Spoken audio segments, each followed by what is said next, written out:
ต่อ1 วันเพื่อ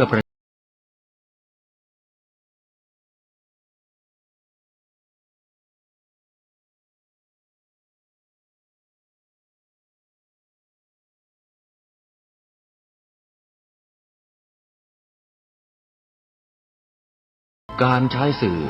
คือการทำงานเชิงรุกที่ดีที่สุดการรอให้คนเข้าวัดแล้วจึงแสดงธรรมเหมือนแต่ก่อนนั้นอาจจะสายเกินไป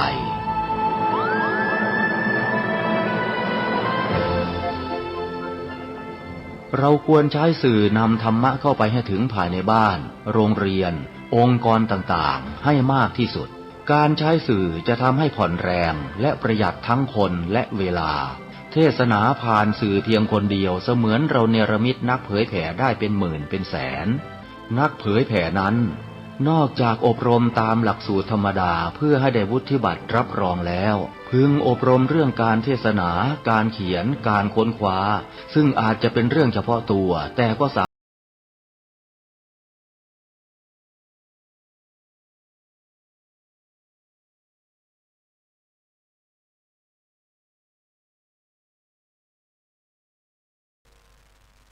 เป็นอาจารย์ให้ดีต้องมีหลักคนก็รักชื่นชมนิยมทั่วเป็นอาจารย์มิใช่ใหญ่อยู่ที่ตัวหรือที่หัวขาวงอกเป็นดอกเหลาเป็นอาจารย์ต้องรู้หลักของนักปราชญ์ให้โอวาทใช่ว่าจะด่าเขาเป็นอาจารย์ต้องรู้จักความหนักเบามิใช่เอาผลุสวาทเข้าฟาดฟันขอถวายความนอบน้อมแด่พระรัตนตรัยมีพระพุทธเจ้าเป็นต้นขอถวายความเคารพพระมหาเถระพระเถรานุเถระเจ้าคณะพระสังฆาธิการทั่วโลกมีพระเดชพระคุณพระธรรมเสนาบดีเจ้าคณะภาค7วัดพระธาตุดอยสุเทพเป็นต้นและขออำนวยพรแด่ท่านผู้ฟังท่านผู้ชมสาธุชนพุทธบริษัททั้งหลายวันนี้รายการพระไตรปิฎกลอยฟ้า ก็ลอยมาจากวัดโพศูนย์ปฏิบัติธรรมวัดพระธาตุดอยสุเทพเกาะไอกาน่าเมืองทานลินประเทศเอสโตเนียผ่านทาง Facebook Live สวัยเทพบุญพระครูปริยัติยานุศาสตร์และเทพบุญสวัยเฟซไลฟ์สดพร้อมกันวันนี้ก็ขึ้นสูตรใหม่สังยุตใหม่คือคามณีสังยุตสูตรที่1จันดัดสูตรหรือจันทะทอนางบุญโทในภาษาไทยเราเป็นจันทสูตรเหมือนกับบิณฑบาต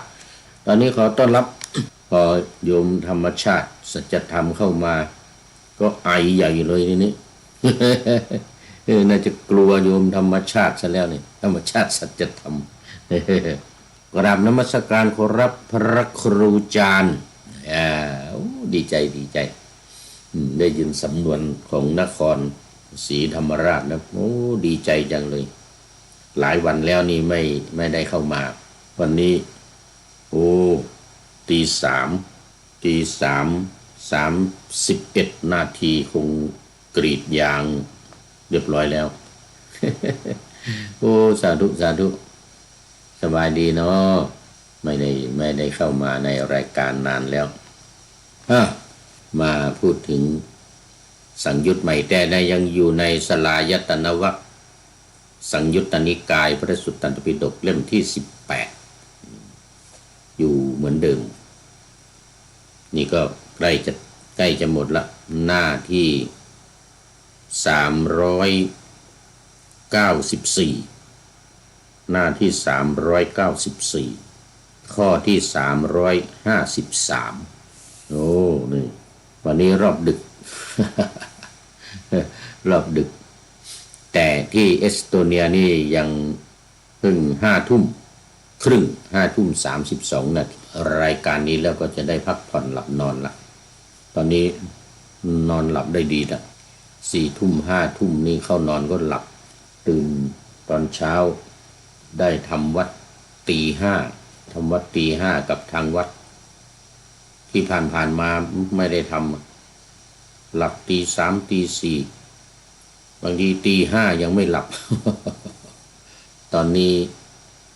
รู้สึกว่าตั้งแต่ไปประเทศโปแลนด์ลิทัวเนียมานี่นะหลับดี มาแล้วหลับดีหลับได้6 ชั่วโมง 7 ชั่วโมงนะต่อวันนะเดี๋ยวนี้นะแต่ก่อนนี้สัก3 ชั่วโมง 4 ชั่วโมงเท่านั้นนะตอนนี้ได้6 ชั่วโมง 7 ชั่วโมงโอ้ดีมากทางวัดสามเณรบอกว่าโอ้ดีมากเจ้าอาวาสก็ว่าเนี่ยถูกต้องตามหลักแล้วหลับอย่างน้อยนี่จะต้องได้7-8 ชั่วโมงเป็น10 ชั่วโมงยิ่งดีต้องได้พักผ่อนมากๆยิ่งอายุมากเกิน60ขึ้นไปนี่ต้องหลับพักผ่อนมากๆเนื่องจากว่าสุขภาพอ่อนเพลียมันล้าเนี่ยมันล้าใช้งานมามากนี่เจ้าอาวาสก็เลยให้ยามานี่ยานี่สำหรับชูกำลังคือให้ร่างกายเนี่ยแข็งแรงไม่อ่อนเพลียให้มีพลัง นี่เป็นของเอสโตเนียนี่นะนี่เรียกแมกเนเซียนี่แมกเนเซียปุลุตราติ300มิลลิกรัม300มิลลิกรัมไม่ใช่น้อยๆเม็ดหนึ่ง300มิลลิกรัมทำให้ชื่นทำให้สดชื่นทำให้ร่างกายสดชื่นแล้วก็หลับสบายทำให้หลับสบายทำให้ร่างกายสดชื่นแล้วก็หลับสบายนี่กำลังได้มาฉันวัน2 วันมาเนี่ยแต่นอนหลับได้ดีมาเป็นอาทิตย์ละเนี่ยเป็นอาทิตย์ เดี๋ยวพอจบรายการนี้ก็นอนสบายแล้วก็มีอีกอย่างหนึ่งนี่เขาเรียกว่าก็เป็นแมกเหมือนกันแมกนีเซียแมกอันเดียวกันเนี่ย B6 ตัวนี้นี่สำหรับพักผ่อนโดยเฉพาะเลยก่อนจะนอน10 นาทีก่อนนอน1 แคปซูล 1 เม็ดดีนักแลเหมือนกันโยมซื้อถวายลืมชื่อไปโยมในเมืองทานลินนี่แหละคนไทยเรานี่แหละซื้อฝากโยมเปรมหรือดีฝากโยมเปรมมาถวายอาจจะเป็นเพราะฉันยานี้ก็ได้เลยหลับสบายมาเข้าสู่เนื้อหาสาระของธรรมะกันเลยพอโยมธรรมชาติสัจธรรมทำงานเสร็จก็จะพักผ่อนก็ได้เนอะ หรืออยู่เป็นเพื่อนกันตอนนี้เหลือไม่ถึงชั่วโมงละเหลือประมาณ50 นาทีละประมาณ45 นาทีสูตรนี้จันทสูตรไม่ใช่จันทพระจันทร์นะเป็นจันดะนะจันทะที่เป็นทอนางบุญโทแปลว่าดุร้ายในสมัยพุทธกาลก็มีพระเจ้าจันทานี่ลูกคนพระองค์หนึ่งนะที่ดุร้ายนี่นะที่ไล่หมออาชีวก หมออาชีวกให้ทานยาตัวเองเป็นโรคป่วยไม่สบายหมออาชีวกให้ทานยาที่ผสมเนยแต่พระเจ้าจันทานี่ ไม่ชอบเนยไงไม่ชอบกลิ่นเนยโอ้ห้ามเลยไม่ให้เอาใส่ยานะหมออาชีวะก็จำเป็นต้องใส่ไงเพราะว่าถ้าไม่ใส่เนยมันไม่ได้ไงมันไม่ถูกสูตร ไม่ถูกสูตรเสร็จแล้วก็ขอพาหนะวิ่งหนีให้ทานเรียบร้อยแล้วก็หนีเลยหนีออกจากเมืองได้พาหนะชนิดหนึ่งรู้สึกจะได้ม้าหรือจะได้อะไรสักอย่างหนึ่งเนี่ยแต่ว่าพระเจ้าจันทราเนี่ยมีพาหนะอีกชนิดหนึ่งที่เร็วกว่าที่ให้หมออาชีวะให้ก็ให้บุรุษทหารตามไปสิใช้พาหนะที่วิ่งเร็วกว่าไปตามทันระหว่างทางตามทันระหว่างทางก็หมออาชีวะก็จึงต้องเอายาถ่ายท้องเนี่ยนะใส่มะขามป้อมให้กินท่านมาเหนื่อยๆเอากินมะขามป้อมเหมือนกันนะกินเสร็จแล้วก็ท้องร่วงวิ่งเข้าป่า วิ่งเข้าป่ามันแทบไม่ทัน หมอชีวะก็หนีสิทหารนี่มัวเข้าป่าหมอชีวะก็ไปเลยนี่เนี่ยวิ่งไปถึงราชคฤห์นู่นเลยไม่ทันทหาร มัวแต่เข้าป่าท้องร่วงหมอชีวะเอายาท้องร่วงให้ใส่มะขามป้อมเอาใส่เล็บมืออย่างเงี้ยแล้วก็หยิกเข้าไปมะขามป้อมเข้าในเนื้อมะขามป้อมทหารคนนี้ก็กินมะขามป้อมเข้าไป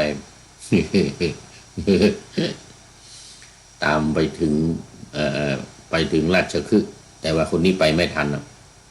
ไม่ทันท้องร่วงอยู่ระหว่างทางก็ไม่ไหวกลับอ่อนเปรียเพลียแรงหมด โยมธรรมชาติ คนมันเหนือกันนะคนมันเหนือกันนะพอกลับมาก็พระเจ้าจันทราก็หายป่วยก็ระลึกถึงคุณของแต่ตอนนั้นนะโกรธจัดเลยเป็นคนดุร้ายเป็นคนขี้โกรธเป็นคนดุร้ายเนี่ยเหมือนกับจันทสูตรเนี่ยมีผู้ใหญ่บ้านคนหนึ่งว่าด้วยผู้ใหญ่บ้านชื่อจันทะหรือจันดะเนี่ยนะทอนางกุนโธนอนเนนทอนางกุนโธจันทะก็เข้าไปเฝ้าพระผู้มีพระภาคกราบทูลถามพระพุทธเจ้าว่าอะไรเป็นเหตุอะไรเป็นปัจจัยให้คนดุร้ายอย่างนั้นความจริงไอ้ตัวเองนี่แหละ ตัวเองนี่แหละดุร้ายนี่นะผู้ใหญ่บ้านคนนี้นะจนเขาตั้งชื่อว่าผู้ใหญ่บ้านจันทะนะ ดุร้ายมากอะไรเนาะเป็นเหตุเป็นปัจจัยให้คนบางคนในโลกนี้เป็นคนดุร้ายเป็นคนดุร้ายว่างั้นนะอันหนึ่งอะไรหนอเป็นเหตุเป็นปัจจัยให้คนบางคนในโลกเนี่ยเป็นคนที่สงบเสงี่ยมนี่นะกราบทูลถามพระพุทธองค์พระพุทธองค์ก็ตรัสตอบผู้ใหญ่บ้านว่าท่านผู้ใหญ่คนบางคนในโลกนี้เป็นคนที่มีราคะละราคะไม่ได้ละราคะไม่ได้เมื่อมีใครมาพูดยั่วยวนยี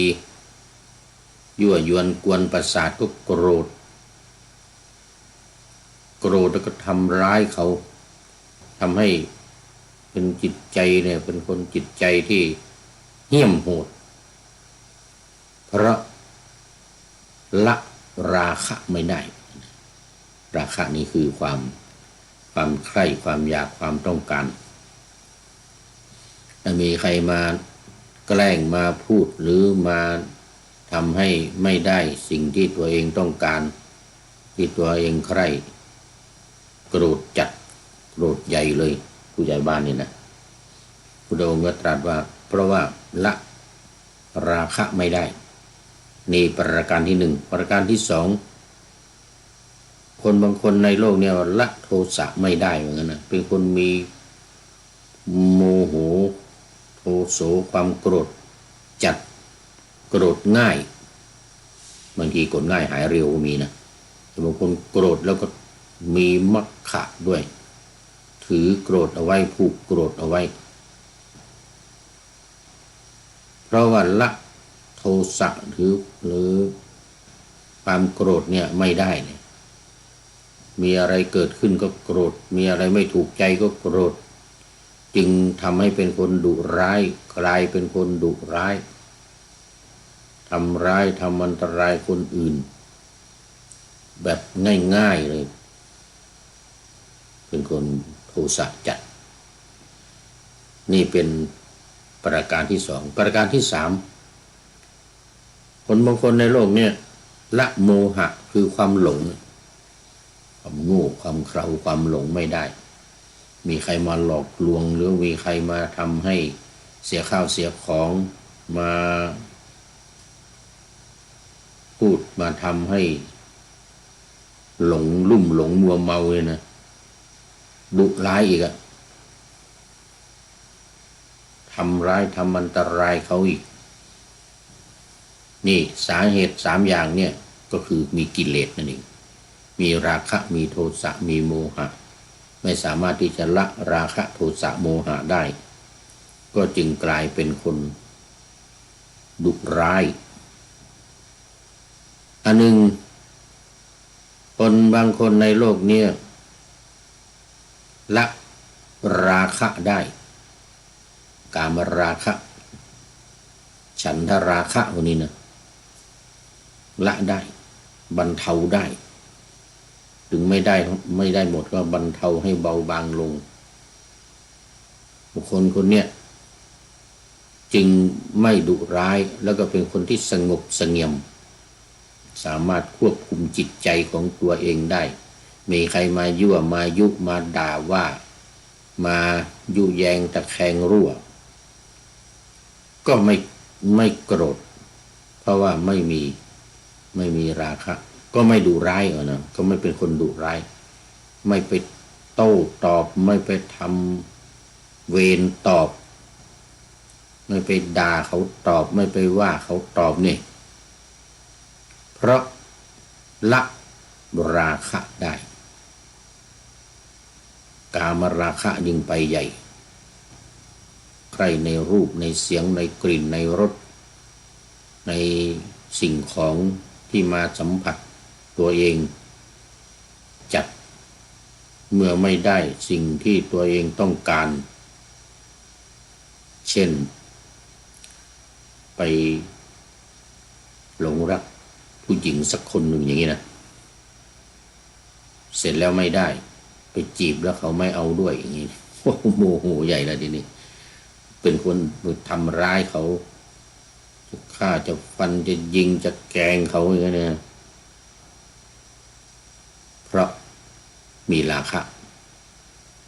ถ้าไม่มีก็ไม่เป็นคนดุร้ายดิไม่เป็นคนดุร้ายไม่เป็นคนไปทำร้ายทำอันตรายเขา ประการที่หนึ่งประการที่สองก็เหมือนเดียวกันโทสะประการที่สามก็เหมือนเดียวกันโมหะละโทสะโมหะได้นะไม่มีความโกรธหรือเบาบางทุเลาเบาบางลงได้ก็เป็นคนสงบเสงี่ยมเป็นคนไม่ดุร้ายเป็นคนสงบเสงี่ยมท่านผู้ใหญ่เหมือนกันนะผู้ใหญ่บ้านนี่แหละสาเหตุสามประการนี้แหละเป็นเหตุทำให้คนบางคนในโลกนี้เป็นคนสงบเสงี่ยมคือไม่มีราคะโทสะโมหะละราคะโทสะโมหะได้หรือละไม่ได้ก็ทำให้เบาบางลงไม่มีราคะจัดไม่มีโทสะจัดไม่มีโมหะจัดไม่มีโมโหโทโสว่างั้นนะก็เป็นคนที่ มีคนรักมีคนชอบเป็นคนที่มีเหตุมีผลมีความอดทนไม่มีราคะไม่มีโทสะไม่มีโมหะนะ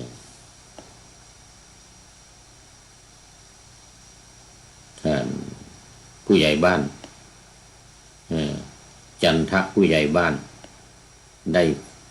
ฟังพระดำรัสตรัสตอบคำถามแล้วก็มีความดีอกดีใจมากเนี่ยมีความดีอกดีใจมากเนี่ยกราบทูลพระพุทธองค์ว่าพระดำรัสของพระองค์หรือคำตอบของพระองค์เนี่ยไพเราะยิ่งนักว่างั้นนะ2 ครั้งพระดำรัสของพระองค์เนี่ยไพเราะยิ่งนักเหมือนกับเปิดของที่คว่ำให้คนเห็นให้หงายขึ้นมาให้คนเห็นข้างในว่างั้นนะหรือของอะไรที่ปิดอยู่เนี่ยเปิดออกมาให้คนเห็นว่างั้นหรือเหมือนกับบอกหนทางให้คนเดินทางให้คนตาบอดที่เดินทางไปเอาไปทางนี้นะไปทางนี้นะเขาสามารถเดินทางไปได้คนตาบอดมองไม่เห็นหรือจุดประทีปในที่มืดให้คนที่ตาดีเนี่ยได้มองเห็นและเดินไปตามถนนหนทางอย่างสบายๆอย่างนั้นนะนับตั้งแต่วันนี้ไปขอพระองค์ทรงจำกระผมข้าพเจ้าเนี่ยว่าเป็นพุทธมามกะนับถือพระพุทธพระธรรมพระสงฆ์เป็นที่พึ่งเป็นสรณะไปจนตลอดชีวิตว่างั้นนะขอเป็นอุบาสกผู้ถือศีล 5ตลอดชีวิตแล้วก็มีพระพุทธพระธรรมพระสงฆ์เป็นสรณะเป็นที่พึ่งอันประเสริฐว่านะนัตถิเมสรนังอัญญังพุทโธเมสรนังวรังนะว่าตัวหน้ากราบทูลพระพุทธองค์ว่าที่พึ่งอื่นของข้าพเจ้าไม่มีพระพุทธพระธรรมพระสงฆ์เป็นที่พึ่งอันประเสริฐของข้าพเจ้าขอพระพุทธองค์ทรงจำข้าพระองค์ว่าเป็นอุบาสกไปตลอดชีวิตตั้งแต่วันนี้ไปจนตลอดชีวิตถึงสรณะพระพุทธองค์ก็ทรงรับจันทสูตรที่1นี้ก็จบเนี่ยจบไป1สูตรแล้ววันนี้อันนี้ดูท่าทางจะได้หลายสูตรในยมธรรมชาติสัจธรรมคนอื่นๆ FC อื่นๆก็หลับปุ๋ยกันหมดแล้ว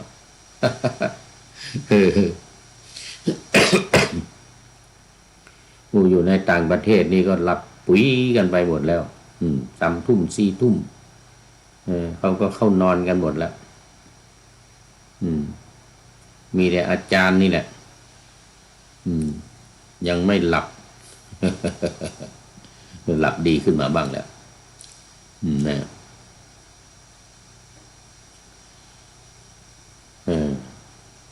แต่รายการนี้ก็จะนำออกอากาศในวันต่อไปวันนี้สินี่วันที่6นี่ ที่เมืองไทยวันนี้แหละแต่ที่เอสโตเนียนี่ยังเป็นวันที่5อยู่ยังเป็นวันที่5อยู่5 ทุ่มเกือบเที่ยงคืน อีก1สูตรต่อไปสูตรที่2ตาลปุตตสูตรว่าด้วยผู้ใหญ่บ้านชื่อตาลบุตรคือเป็นลูกของคนชื่อตาลตาลปุตโตเหมือนกับฉายาของอดีตพระมหาสมปองตาลปุตโต ตาลปุตโตนี่นะอดีตพระมหาสมปองนักเทศน์ชื่อดัง นักบรรยายชื่อตาลบุตรอันนี้ก็เหมือนกันเป็นผู้ใหญ่บ้านเหมือนกันอีกบ้านหนึ่งอีกหมู่บ้านหนึ่งสมัยหนึ่งพระผู้มีพระภาคประทับอยู่ที่พระเวลุวันอันนี้ไม่ใช่สาวัตถีแล้วอันนี้เวลุวันคนละเมืองกันแล้วเนี่ยเมืองราชคฤห์นะนี่เวลุวันในเมืองราชคฤห์สถานที่ให้เหยื่อกระแตเขตกรุงราชคฤห์ทางนั้นผู้ใหญ่บ้านนักฟ้อนรำโอ้โหนี่เป็นนักฟ้อนรำด้วยการแสดงกายกรรมในอินเดียเขาขึ้นชื่อนะเป็นนักฟ้อนรำชื่อตาลบุตรเข้าไปเฝ้าพระผู้มีพระภาคถึงที่ประทับถวายอภิวาทเราก็ได้นั่งที่สมควรกราบทูลถามพระผู้มีพระภาคว่า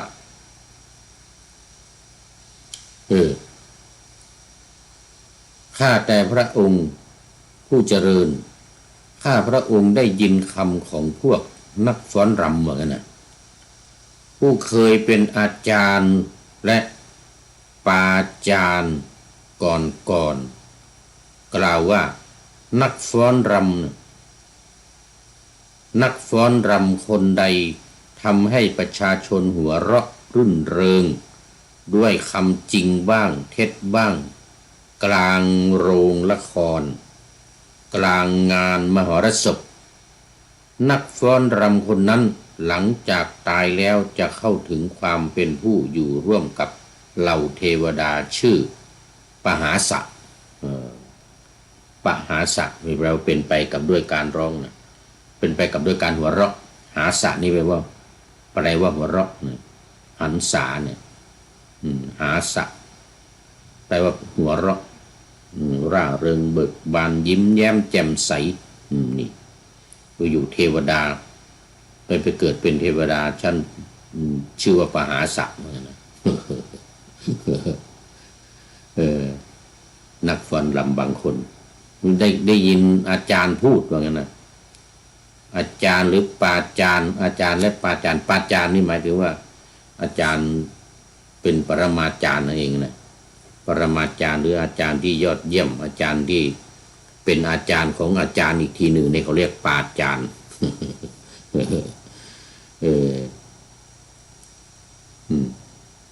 ในข้อนี้พระผู้มีพระภาคตรัสอย่างไรกราบทูลถาม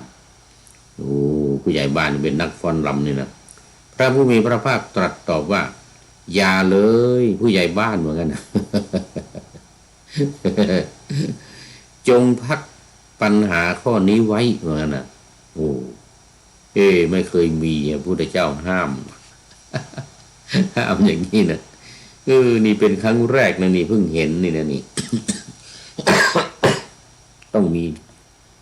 มีวิธีการแน่ขออภัย อย่าเลยผู้ใหญ่บ้านจงพักปัญหาข้อนี้ไว้ก่อนเหมือนกันเลยอย่าถามเลยเหมือนกันเลยครั้งที่สองผู้ใหญ่บ้านก็ถามอีกถามเหมือนเดิมเลย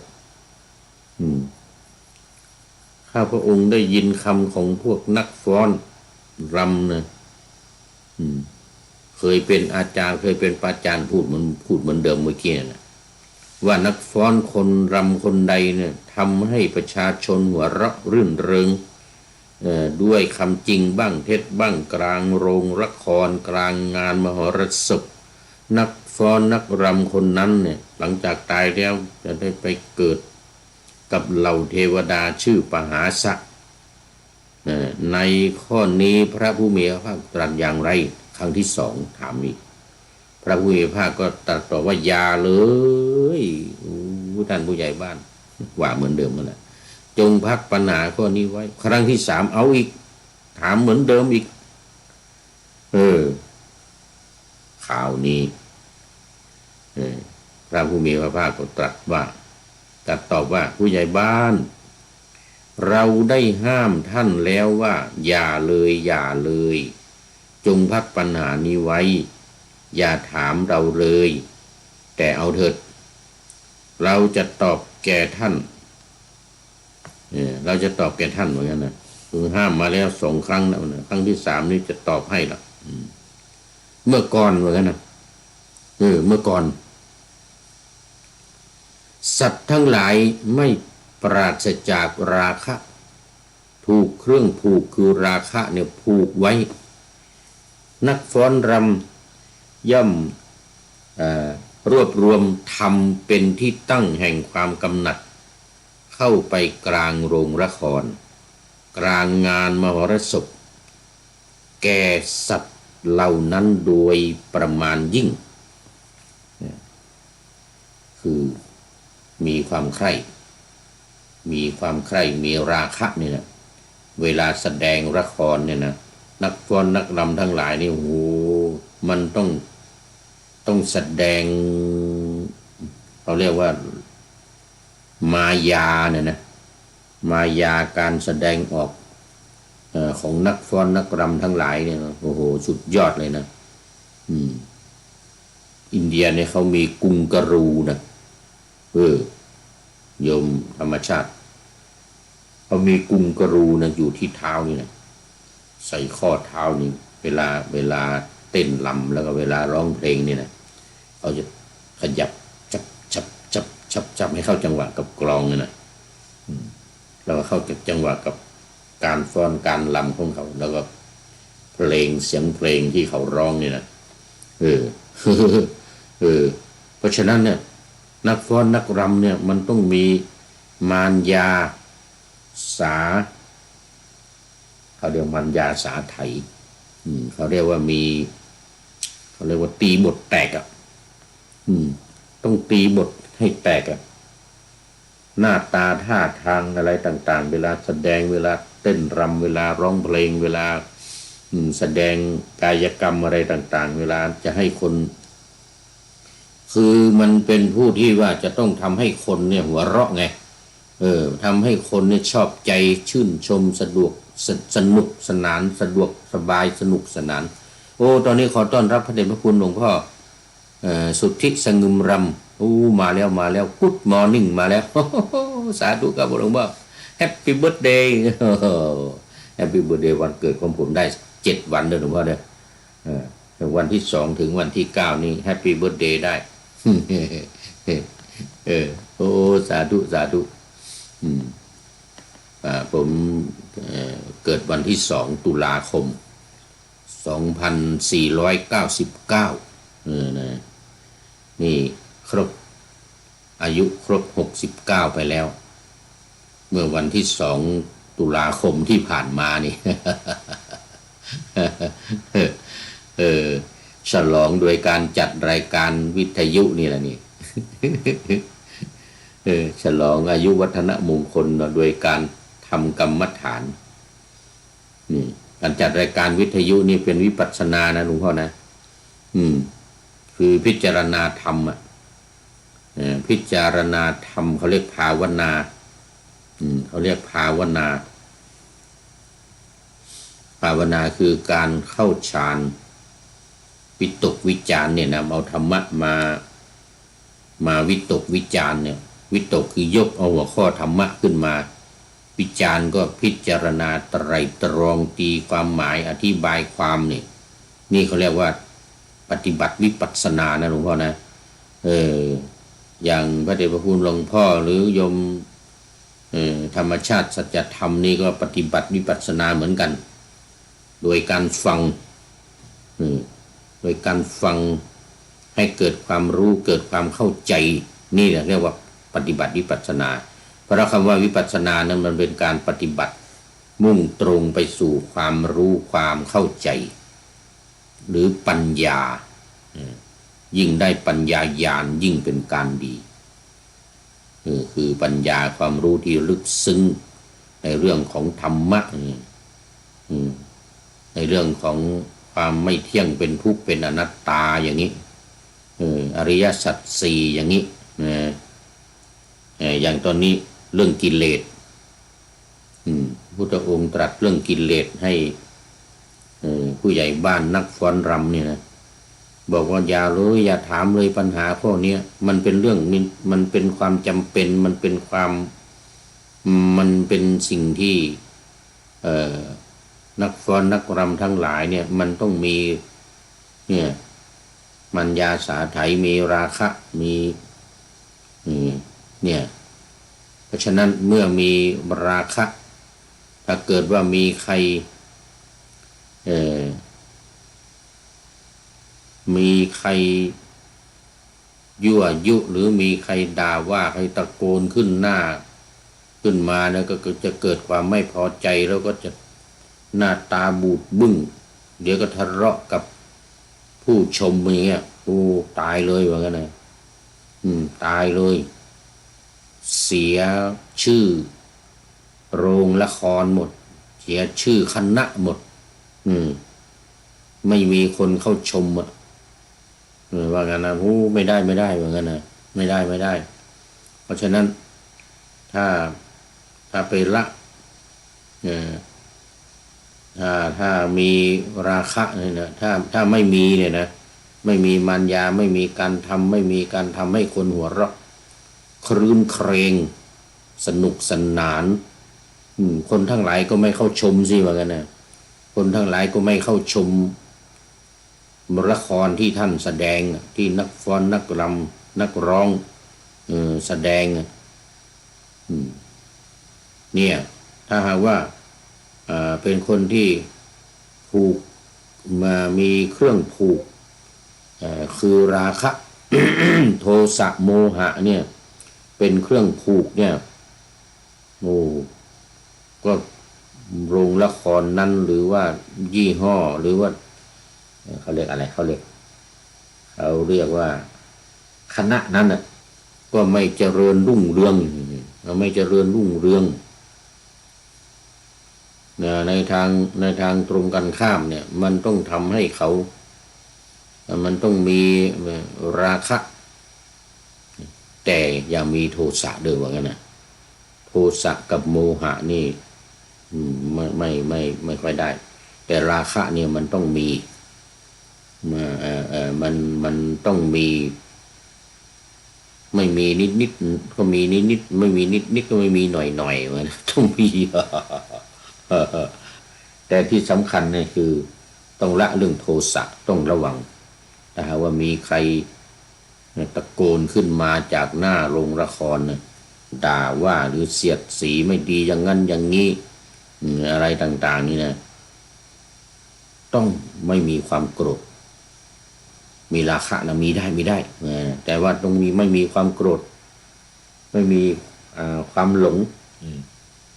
โทโสโมโหนี่ไม่ได้เหมือนกันนะโทโสโมโหไม่ได้ตายแล้วจะไปเกิดในนรกชื่อตายแล้วจะไปเกิดในนรกชื่อปหาสะแต่ถ้าเขามีความเห็นว่านักฟ้อนนักรำคนใดเนี่ยทำให้ประชาชนหัวเราะรื่นเริงด้วยคำจริงบ้างคำเท็จบ้างเขาเรียกว่ามีเทคนิคมีเทคนิคในตัวราคานี่แหละ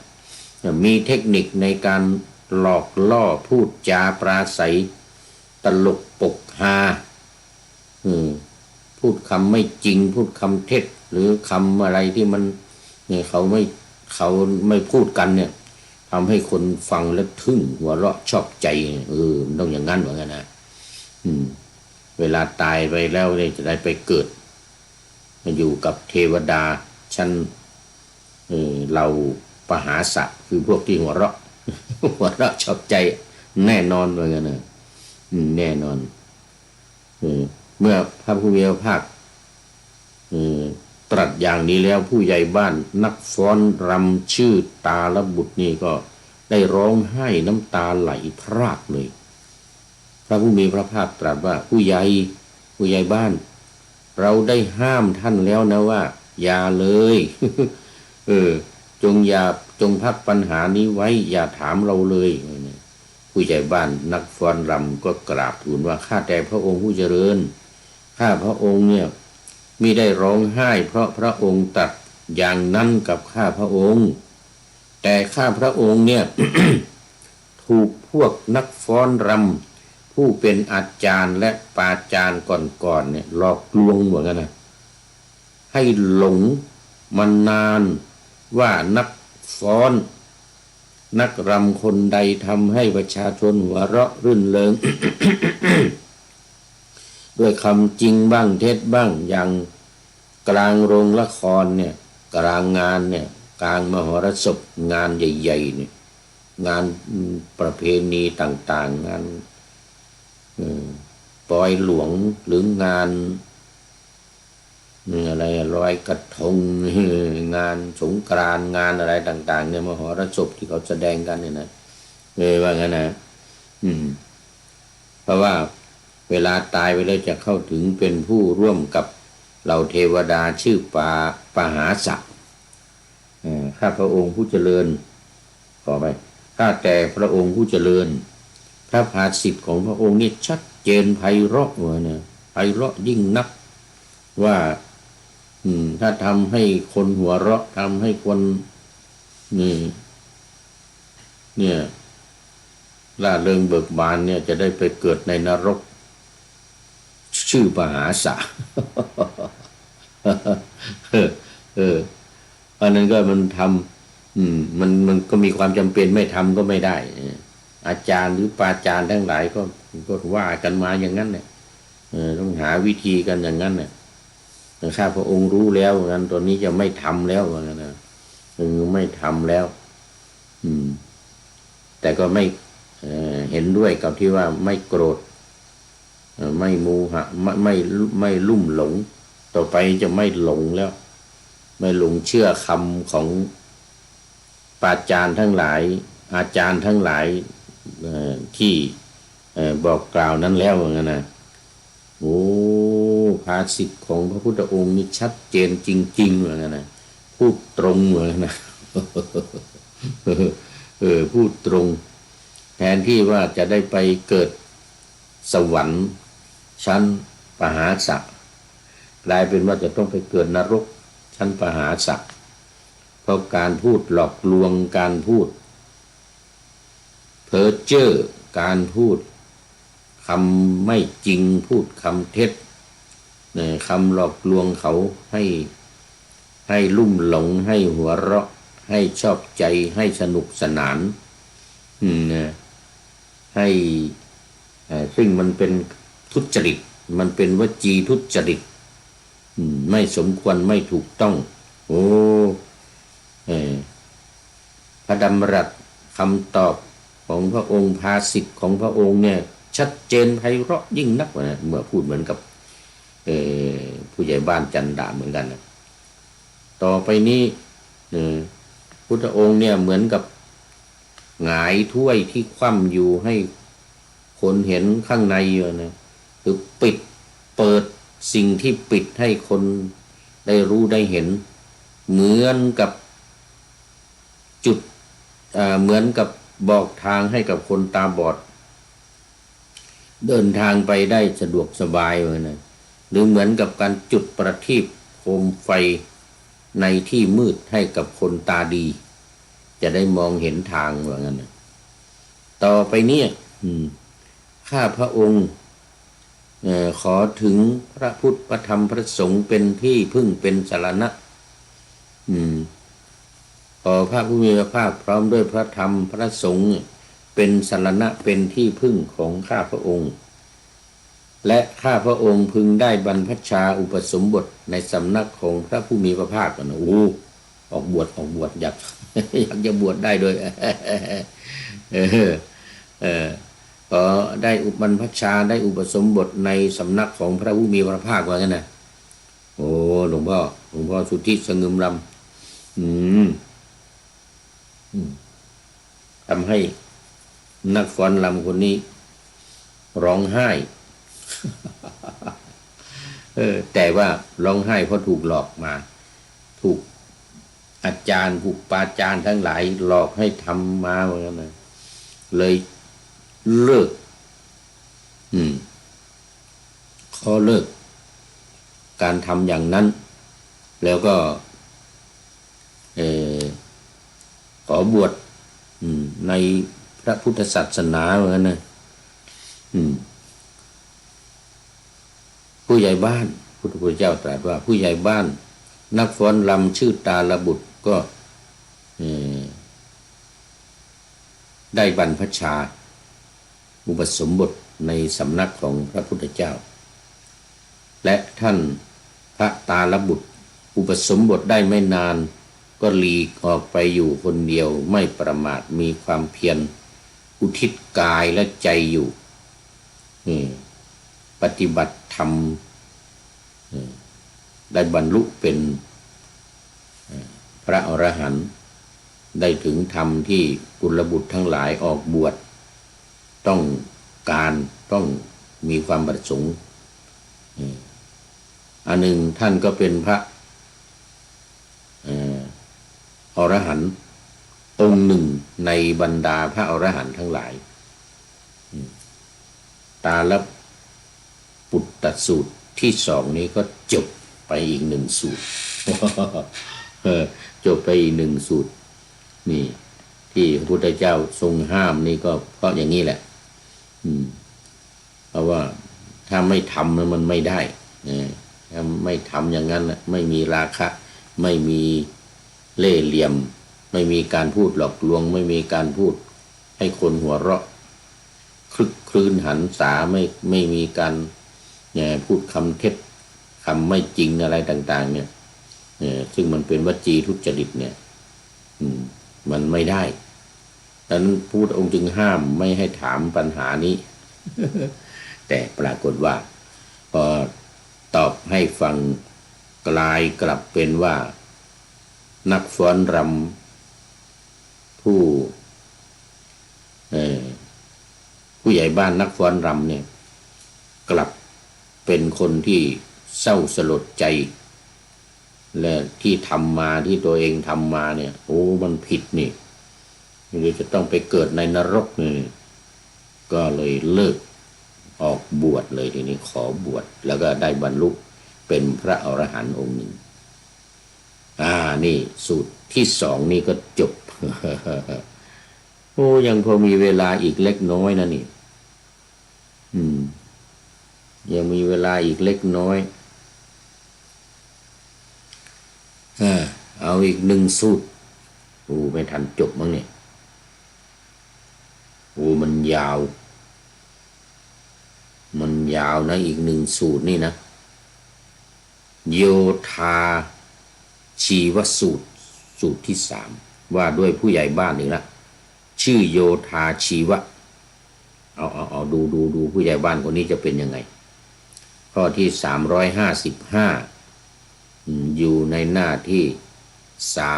398แล้วทีนี้ เข้าไปเฝ้าพระผู้มีพระภาคเหมือนกันนี่นะ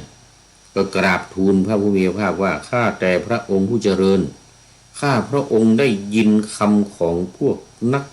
รบอาชีพผู้เคยเป็นอาจารย์และปาจารย์ก่อนกล่าวว่าโยธาชีวะนี่มันเป็นนักรบอยู่นี่เป็นทหารมั้งนี่เนี่ยทหารฝ่ายโยธา ทหารฝ่ายโยธาไปทำอาหารมั้งเนี่ยนักรบอาชีพคนใดอุตสาห์พยายามในการสงครามนักรบพวกอื่นสังหารนักรบอาชีพผู้อุตสาห์พยายามนั้นให้ถึงความตายเขาหลังจากตายแล้วจะเข้าถึงความเป็นผู้อยู่ร่วมกับเหล่าเทวดาชื่อสรชิตสรชิตผู้กล้าหาญนี่นะสุระนี่นะสุระผู้ชนะด้วยความกล้าหาญนี่นะสุระนี่ว่ากล้าหาญในข้อนี้พระผู้มีพระภาคตรัสอย่างไรอย่างนั้นพระผู้มีพระภาคตรัสตอบว่าอย่าเลยผู้ใหญ่บ้านอย่าถามเลยปัญหาข้อนี้เลยนะพักไว้ก่อน2 ครั้ง 3 ครั้งก็ถามอีก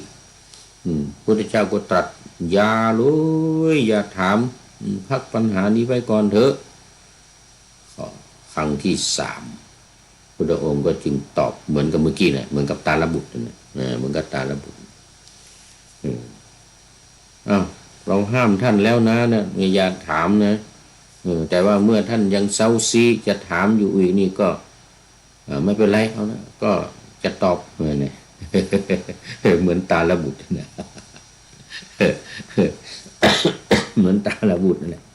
แต่อันนี้เป็นเรื่องการรบเมื่อถูกฆ่าในสนามรบเลยจะได้ไปเกิดร่วมกับอันนี่